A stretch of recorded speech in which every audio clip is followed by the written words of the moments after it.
What up, YouTube? This is Steven, and I'm back with some news regarding Miss Ayumi Hamasaki. I retrieved this news article from aramajapan.com. So, once again, thanks a lot to Arama Japan for the news article. The title of the article is Ayumi Hamasaki to re release best selling album A Best. And I'm not super familiar with Ayumi Hamasaki's discography. Um, from, say, Misunderstood and Back. However, I believe that A Best um, is one of Ayumi Hamasaki's greatest hits albums. So apparently from the title, she's going to re-release the album. So let me read through this article and give my thoughts and opinions. So here I go. To celebrate the 15th anniversary of its release, Ayumi Hamasaki will be re-releasing a remastered version of her best-selling album, A Best. So this is Ayumi Hamasaki's best-selling album in her discography. And she's going to be re-releasing it to commemorate its 15th anniversary. Personally, I feel like Ayumi Hamasaki did it so well at that particular time that it doesn't need to be redone. Let me read a little further, then explain a little bit more. Quote unquote, A Best was originally released on March 28, 2001. The 15th anniversary remastered version will be released on March 28, 2016. The upcoming album will be released in a regular edition only version, a limited edition, and a limited edition version that includes a DVD and Blu-ray bonus. So I'm guessing it's going to be a CD only version, a CD plus DVD version, and a CD plus Blu-ray version, perhaps. High quality versions of her earliest music videos will be included in the limited release edition. Okay.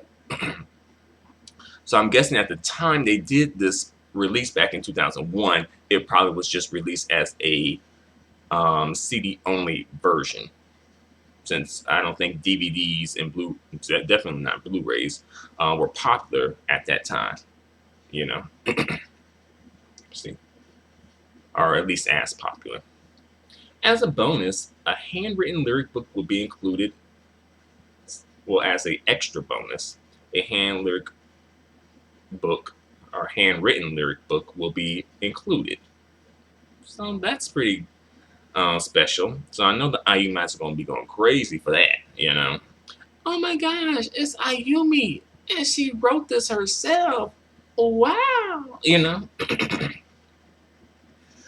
Quote unquote, A Best is Ayumi's best-selling and one of her most iconic albums to date. It was the second best-selling album of 2001, surpassed only by Utada Hikaru's Distance, and remains the sixth best-selling album in Japan of all time. Alright, so that is the end of the article.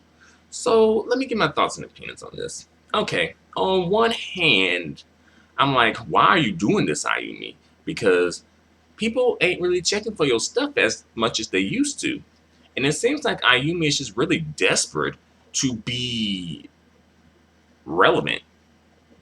And I feel like I feel like Ayumi and her people feel as if they don't release anything from Ayumi Hamasaki. Like if say they go like a year without a Ayumi Hamasaki release, I think they feel like people are just gonna forget about Ayumi and she's gonna go the way of Seiko Matsuda, you know? And on one hand, I could see that happening, but on the other hand, just because Ayumi has such a strong legacy and she's one of the best-selling artists of all time in Japanese music history, as well as the best-selling solo artist period in Japan, no matter male or female, I just don't feel like Ayumi would be totally forgotten. Um, see, on the other hand, I guess Ayumi is like, hey, people are kind of checking for this album, perhaps. From what I've heard from the comments section, or what I've read from the comments section, it seems like people are kind of checking for the album, at least when it comes to like digital sales. Like people are downloading this album a lot. So it's like, hey, why not capitalize off of that? Why not get some sales off of that and re-release this and do it a little better, And the 15th anniversary is coming. So I guess why not do it? I guess is what Ayumi and her people are thinking. But to me, I'm like, you released so much material already. Like within the past year, she's released, let's see, in January of 2015, she released a classical album.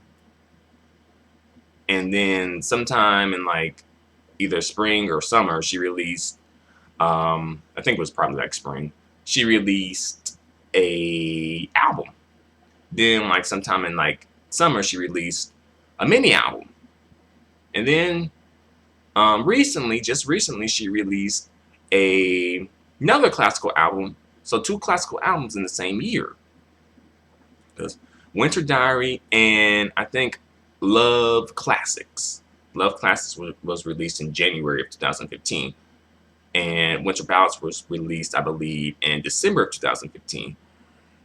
As well, again, her album, A1 Sauce, that was released in spring. And then her mini album, 6. So it's like you had 4 releases from last year. You're giving us a release pretty much basically every season.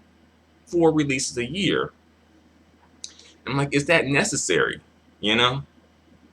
And also, it's like, kind of like taking advantage of your fan base to an extent, because you're like, oh, someone's going to buy it. And that's probably true. Someone is going to buy it. But it's like, why do you have to do that, though? Why do you have to take advantage of your fan base like that, Ayumi?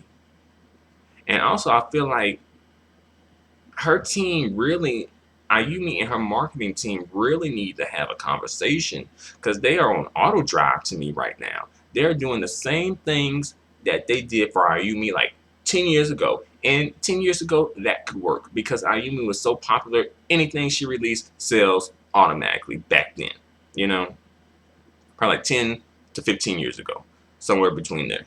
But now, it's not like that anymore. Like, people ain't checking for Ayumi Hamasaki CDs like they used to. And Ayumi Hamasaki not promoting these CDs. But then again, I'm guessing they're just thinking, hey, someone's going to buy it, so just release it, But it's like, why not really give people, like, solid releases? Like, releases that have, let's see, kind of like, you really put a lot of work into it. It seems like not a lot of work is being put into a lot of these releases that she's doing. Because to me, the classical album, one was kind of enough already. The Winter Diary could have just been a single instead of a classical album. As well as the mini album 6 could have just been a single instead of a mini album. And also, there's one more thing that I have to speak on before I finish. And what I'm about to say is going to trigger some Ayumi Hamasaki fans. I'm just going to put that out there right now. It's going to trigger at least some of, some of the Ayumites out there. But for me personally, I believe that Ayumi Hamasaki's music career was a fluke. And the reason I believe that is just because Ayumi Hamasaki wasn't initially pursuing a career in music. She wanted a career in the industry, but not necessarily music. As the Ayumites know, she was approached by, I think, I forget his name. I think Max something. But I think he's like, has a really important position at Avex. Possibly the founder. I don't know. But yeah, he approached Ayumi, and Ayumi was like, nah. And she was at like a karaoke bar at one point. And she's like, nah, I'm not interested. And she thought he was like some stalker or something. But turns out he was a legit dude and was offering her, a chance to be a recording artist. And she took it, and this is what happened. But she wasn't going for that career initially, though. As far as I know, if I'm wrong, please feel free to correct me. Uh, but that's the reason why I think that Ayumi's music career is a fluke. It's not that Ayumi doesn't work hard, because I think she does. She puts, she writes pretty much all of her songs, and she puts a lot of time and effort into her music videos and live performances and such. But again, the reason I think that is her career is a fluke is just because she wasn't necessarily pursuing that career at the time that she was approached by Max, I think his name is. But to get back to A Best, I feel like I just believe that Ayumi did it so well back then that I feel like if she does it again now, like this album, like A Best, the remastered version, re-release version, it's not going to be like it was back then. So I feel like she's messing with something that was so done so well to begin with that there's no place to go but down. You know how sometimes if you redo something, you can kind of make it a little better. Kind of touch it up here and there. It's like, oh wow, this is really better than the original version. Like this is really enhanced. But I think it was done so well, from the first time that at this point, again, I feel like Ayumi can't go up because there's nowhere to go. Like there's no more space to go up because it was done so well. Like you can't really improve upon it that much. So to me, it's just going to be Ayumi going down. You know. Um, but that's just me. That's just my opinion. But unfortunately, it just seems like Ayumi and her people are not really making the best decisions for Ayumi in her career. And Ayumi is coming off as a little desperate, in my opinion. Just really wanting attention. I think I don't know. It just seems like Ayumi Hamasaki is maybe having a tough time handling not being the it chick anymore. Not being the it thing anymore. And she's just doing anything to stay relevant at this point. Just releasing everything, anything she can think of. Like, got classical albums for you. I got mini albums for you. I got regular albums for you. I got some singles for you even. It's just, it's like any like remastered versions. Like just doing any and everything. Well, not any and everything, but just doing things that she shouldn't be doing to stay relevant. Like to me, instead, I think that she should take a page from Namie Amuro's book. Like Namie Amuro was in a situation kind of like this where she was no longer the it chick, and really it was kind of because of Ayumi and Utada Hikaru. Um, but she didn't do this stuff like anything that Namie did. She did it for her career. Like the moves that she made, they were good moves.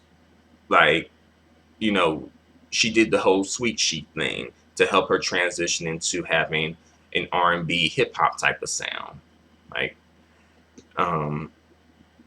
she continued to promote her singles by doing interviews and live performances, even though she was at the point of her career where a lot of artists stopped promoting their singles. Namie still continued to do that because she was just like, hey, I gotta, put in work in order to continue to stay relevant and, sell records. And also, the majority of her releases were just original album releases. She wasn't really, and singles. She wasn't really doing all this extra stuff. She wasn't releasing no remix albums, no mini albums, or things like that. thus kind of just staying and just giving people a couple of things to focus on as far as the purchases are concerned. Um, so yeah, maybe Ayumi should just try and take a page from Namie Amuro's book. You know, not saying that one person is better than the next person. You know, like one artist is better than the next artist. I'm just saying that from a marketing point of view and a career strategy point of view, you know, just take a look. See if you can apply something from Namie's strategy and, you know, incorporate it into your marketing strategy, Ayumi. But I think I've said all I have to say for the time being. Well, I guess one more thing. If Ayumi leaves the industry now, you guys, do you think that people still be checking for her like they check for Utada Hikaru? Hmm. So I'll leave you on that question. So again, thanks a lot for watching, you guys. Feel free to comment. Feel free to subscribe. Feel free to give me a thumbs up. Your feedback and support are extremely appreciated and extremely valued. Into the next news article, adios and goodbye for now.